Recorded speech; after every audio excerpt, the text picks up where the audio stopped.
Ladies and gentlemen, hello, and welcome back to Headlines with Amr, where we review the news of the week. Some of it, things that actually happened, some of it, things that I made up, all of it laced with my opinions.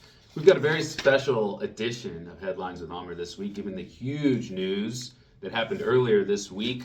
Of course, I'm talking about the fact that a diamond necklace, possibly linked to Marie Antoinette's demise, is up for auction. I'm so sorry, I don't know. I don't know if that was actually funny. We're talking about the election, which was a disaster. And I just want to share right at the top that I don't feel as sad as I did in 2016. I feel a sort of like matured cynicism and resignation from everything, where I'm kind of like, in 2016, you were kind of like, this is horrible, but, there's like this dictionary definition of novelty and excitement, where you were kind of like, well, yeah, but this is kind of interesting. Now we sort of know, and there's sort of this like bottomless pit of darkness. Let's move on to the headlines.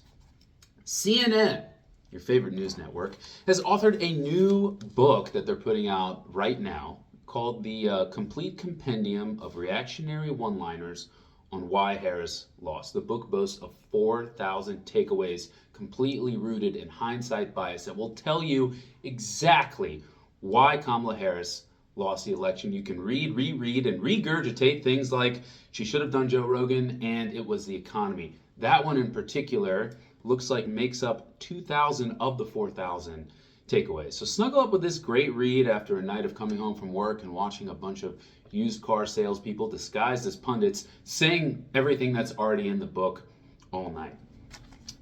It looks like this is part of a larger release CNN is doing, aimed at securing your money for the perpetuation of radicalized capitalism we enjoy here in America. The other two titles they're putting out are The Complete Compendium of Why Trump Won, again. Very novel. And The Complete Compendium of Why the Obama Coalition is Dead. So I pick up those reads as soon as you can.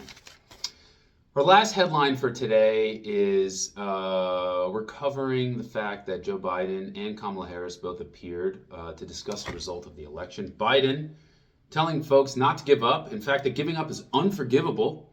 And Harris, with her tenacious spirit, telling us that although she lost, she vows to fight on. I think they join a chorus of a lot of Americans I've connected with this week who are disappointed by the loss, who are sort of offering these untethered maxims of statements like, I'm hopeful. Look at this video of a 7-year-old talking about how much human rights matters to them. Wow, look at the youth. We're going to be okay. And I think I just want to say that I'm sick of that bullshit. I feel like a lot of the folks who say these things, not all of them, are not necessarily matching these maxims of positivity with real action. And so they're sort of bullying us to just feel better about things without anything to follow up. And I guess I just have one question for them. Do you guys think that Stacey Abrams, the former representative in Congress and the voting rights activist who is credited by so many people for her efforts being a big part of what got Biden elected in 2020, do you think she looked at this map of how millennials voted in 2016 that everyone was circulating? By the way, millennials were considered young in 2016, and said, oh wow, we're going to be okay? And what did those millennials grow up to vote for in 2024? Thanks for watching. Stay safe,